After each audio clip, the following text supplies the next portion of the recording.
Sa special en banc session, nagkasundo ang mga maestrado ng Korte Suprema na isa publiko ang salin lang lahat ng mga maestrado at hukom. Pinangunahan ni Senior Associate Justice Antonio Carpio ang sesyon. Si Carpio ang acting Chief Justice matapos matanggal si Renato Corona. Narito ang report ni Steve Dailisan. Maagang ilalis sa compound ng Supreme Court ang mga pulang laso at tarpaulin, bakas ng pagsuporta kay dating Chief Justice Renato Corona matapos siyang makonvict ng impeachment court. Apektado, tuloy pa rin yung trabaho namin. Eh, hindi naman kami, tapos na yung impeachment, ano pa magagawa namin, di ba? Yun, trabaho uli. Pero paano yung adjustment na gagawin nyo sa panibagong CJ? Wala namang adjustment sa mga empleyado Yung nasa higher up ang mag-a-adjust. Tuloy ang buhay despite of everything. Alas 9:05 ng umaga dumating ang kinatawan ng Senado para formal na ihain ang notice of conviction kay Corona sa Clerk of Court ng Korte Suprema. Kinahapunan, nagsagawa ng special en banc session ng mga maestrado, maliban kina Associate Justices Lucas Bersamin at Diosdado Peralta na may mga special lecture sa Baguio. Pinangunahan sila ni Associate Justice Antonio Carpio, ang pinaka-senior na maestrado na kinumpirma ng Acting Chief Justice. Unang order ng sesyon, i-release ang Statements of Assets, Liabilities and Net Worth o SALN ng lahat ng mga maestrado at maging ng mga hukom ng mas mabababang korte.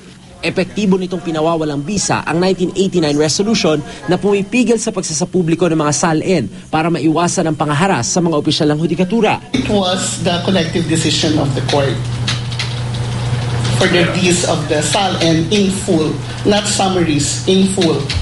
But as to what prompted that decision, Let us wait for the guidelines.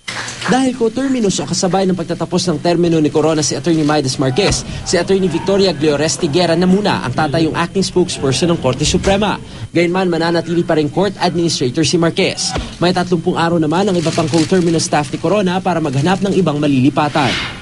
Ang Judicial and Bar Council o JBC magko-convene na rin anumang araw para makapagsala ng mga pamimilian ng Pangulo na maging susunod na Chief Justice. Ang alam ko, ang inclination naman talaga ni Pangulo Aquino ay pumili mula sa labas ng Korte Suprema. Hindi ko lang alam kung nagbago na yon. Subalit, sana yung papalit na Chief Justice ay hindi makakadagdag o makakalikha na naman ng panibagong conflict. Tradisyonang maestrado rin ng Korte Suprema ang itinatalaga sa nababakanting posisyon. Ayon sa dating senador at legal expert na si Rene Sagisag, bagamat walang mali kung si Carpio ang magiging susunod na Chief Justice dahil siya ang pinaka-senior sa mga maestrado at itinalaga ng acting Chief Justice ng Supreme Court, mas mainam daw kung tatanggihan niya ang appointment sakaling siya ang mapili.